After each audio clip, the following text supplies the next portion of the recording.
Hola, it's Kaipachu with a weekly Pele report. And this one is for Wednesday, March 3rd of 2021. And I know that I got some folks out there that just go bananas over these bananas. So I got to keep you posted, keep you updated. I'll tell you what's going to blow your mind, at least it blew my mind. We got 3 bunches, right? I told you before we had 5 bunches, but what's this we see out in the back? Far, far away. It's another one. I'm setting the world record for backyard bananas. Oh my God. Here's 2 more over here. So we got 1, 2, the third one up in the back, 4, 5, 6 of bananas, baby. And the flies that go with them. Anyway, so as for the astrology of these bananas, Mars is going into Gemini today, right now, as I speak. Out of that earthy, solid, fixed Taurus, where he's actually in his detriment, into the light, airy, changeable Gemini. It's going to stay there until April 23rd. So things are going to lighten up, things are going to speed up, things are going to just get like, woo! Well, I'll talk more about it, but you know, Venus is also sextile Uranus today. A beautiful, beautiful aspect. You know, she's going through Pisces, catching up to the sun, and they will both be squaring the moon's nodes this week. The sun squares the moon's nodes on Friday, along with what? The 3rd quarter square moon. So La Luna is going to be at 15 degrees, 42 minutes of Sagittarius, squaring along, and the south node is at 15 degrees, 14 minutes or something. They're at the same degree, exact degree. And the sun is over there at 15 degrees, 42 minutes of Pisces. So it's a mutable square, 3rd quarter. I'll talk about that a little bit. And what else? Then the sun is catching up to Neptune. And, you know, I'll give it a week. I mean, it's really not exact until next Wednesday. I'll probably talk about it next week too. But we have this beautiful Sun, Venus, Neptune moving through Pisces.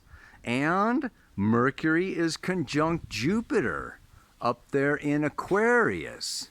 So that's mostly what I'm going to be talking about. The moon, you know, does move into Capricorn on Saturday and hits Pluto by Monday, you know, and then scoots on into Aquarius. So I don't know how much I'll talk about her, but hey, let me sit down and look at you. All right, first of all, how is everybody doing? Ow!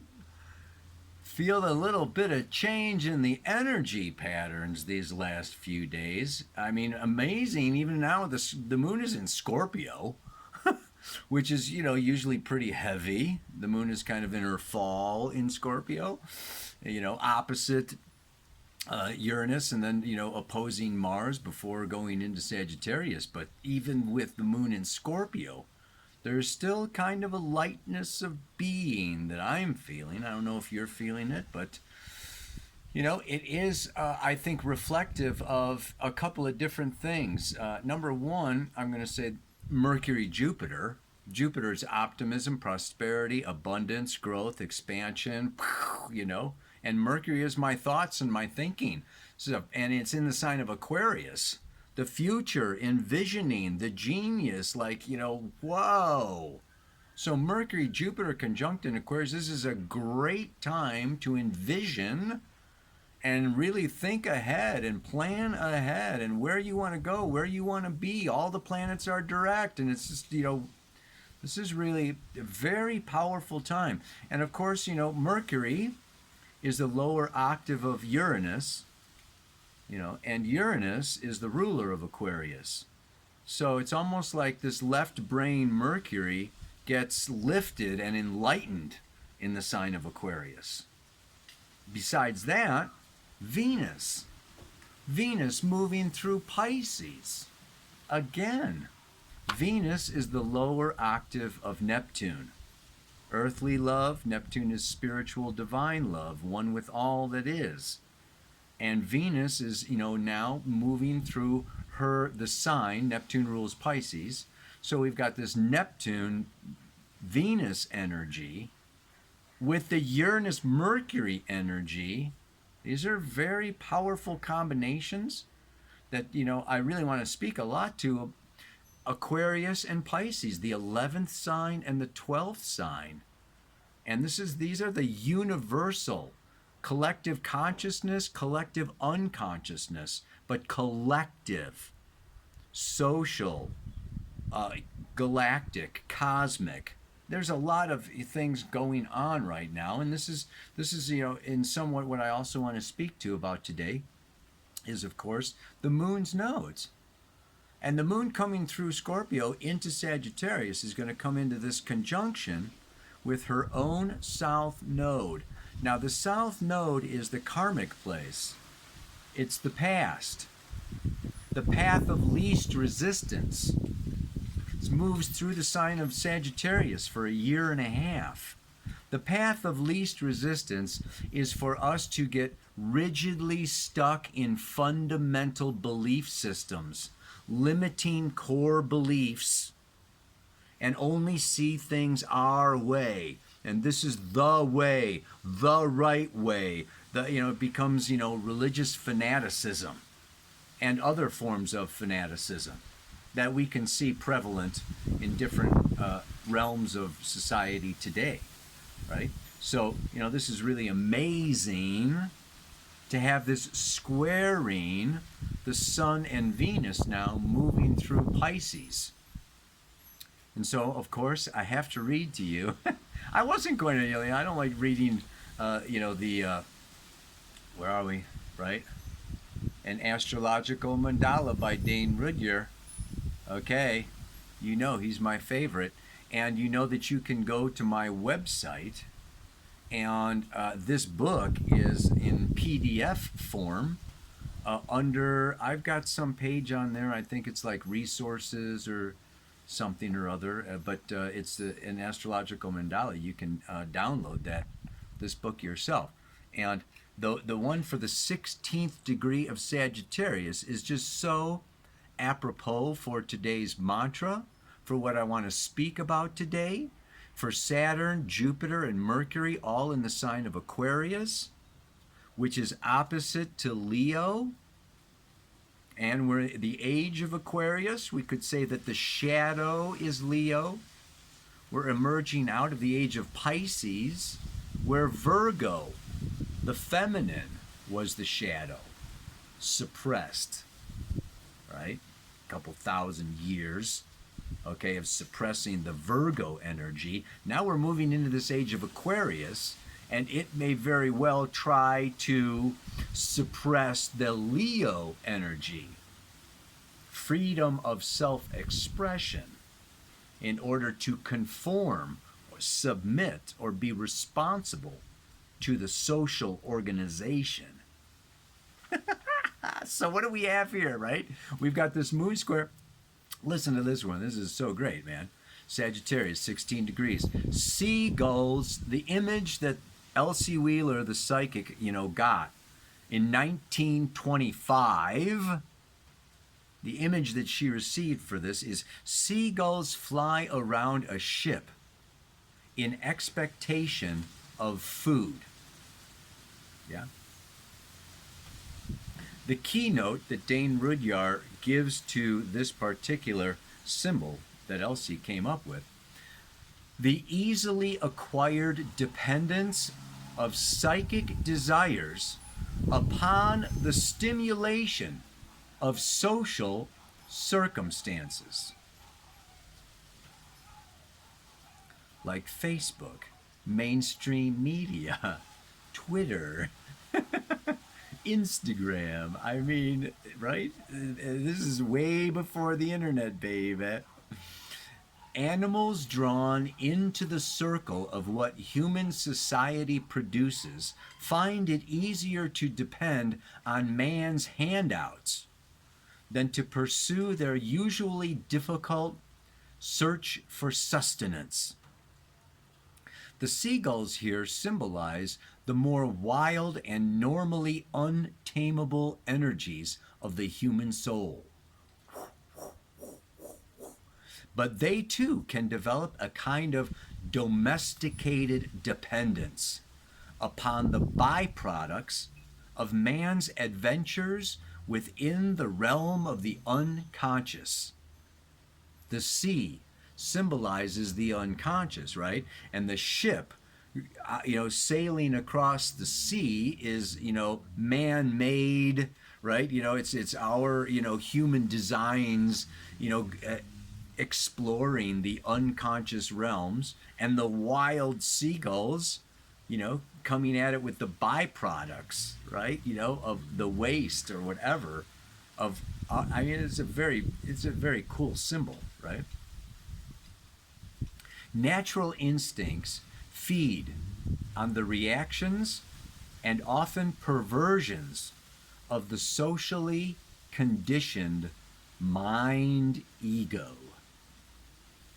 In this stage of the process, we are shown how nature can readily become subservient to man's restless ambition to dominate the entire biosphere through an all-human planetary socio-economic organization.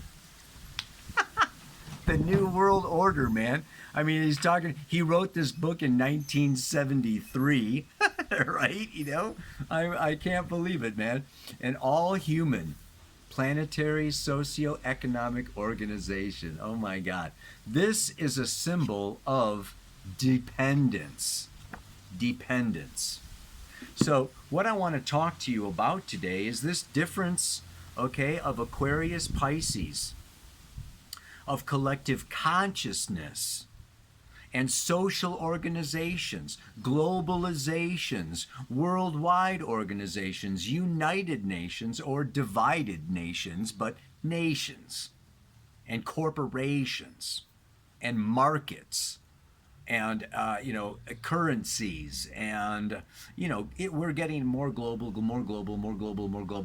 even to the climate crisis. Aquarius rules the atmosphere of planet Earth, right? And so this is air, or I call it outer space, but it's conscious, it's awake, it's, World Wide Web science, laboratories, genetic engineering, whatever you want to look at, artificial intelligence, but it's very awake, fast, sharp, clean, clear. And this is our Mercury, Jupiter, Saturn. Jupiter and Saturn are the two social planets. They just began a new 20-year cycle, December 21st, when they conjunct at 0 degrees of Aquarius. And Jupiter will stay there for a year, Saturn for 2.5 years. Move on to Pisces, the last sign. It's not even water, I call it ether. It's mystical, magical, spiritual, divine, not logical, not comprehensible. It's awe, it's wonder, it's magic. I can't figure it out. It's, it's the beginning and the end of everything. It's infinite potential, beyond conscious comprehension, beyond social structures and organizations, beyond science. It's what science is trying to figure out, but has a long way to go. Yeah, baby. So Pisces and Neptune is like way beyond. It is the unity and oneness of all that is. It's love. Is science going to explain what love is? I don't think so. Will science explain what unity really is and means? particularly not the materialistic science that we have now.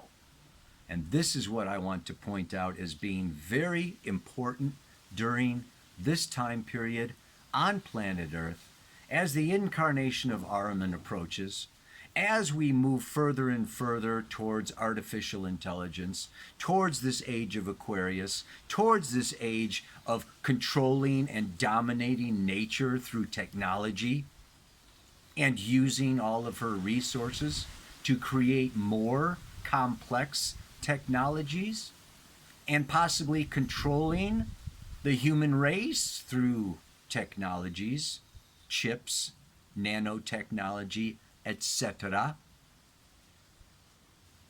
What we want to really, and this to me is like the job of being human, and this is what, the mantra has to do with today, is we are spiritual beings inhabiting physical bodies. We are multi-dimensional. They've proven 13 dimensions.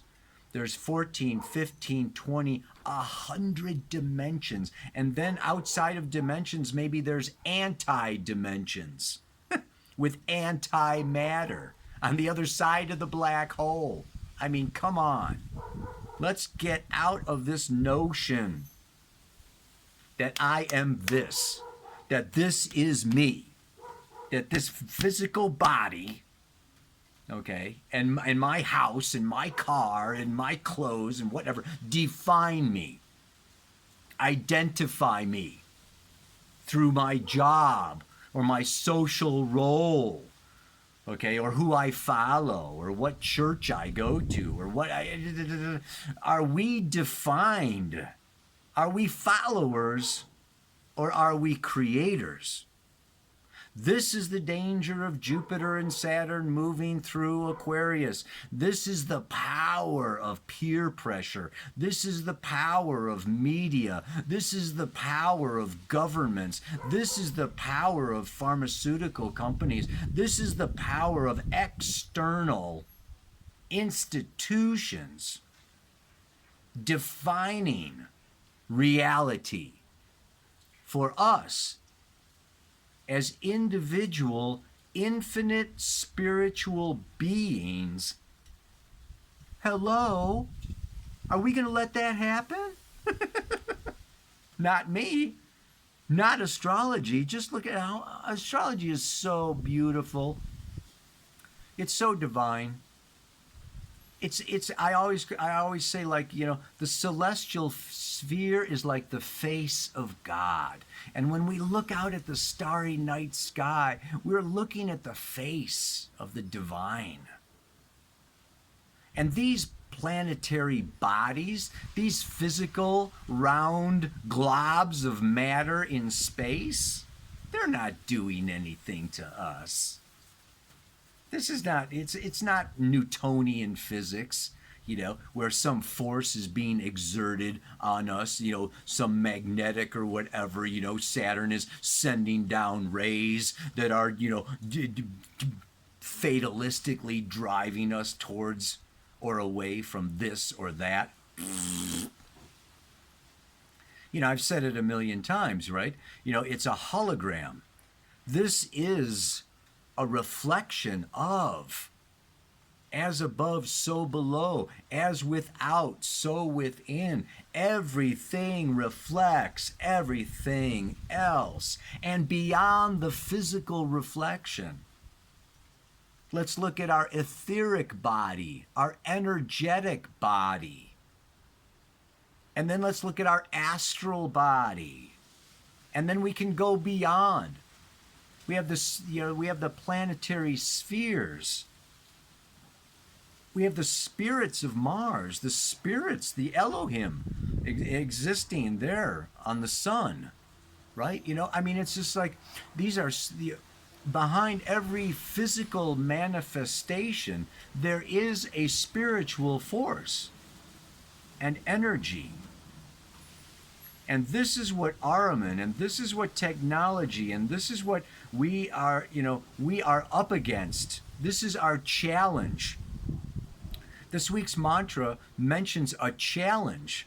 We are challenged to hold faith, to hold belief, and to go beyond faith and belief into a knowing of spiritual science, of spiritual reality, of the reality of spirit beyond matter, actually forming matter and shaping matter.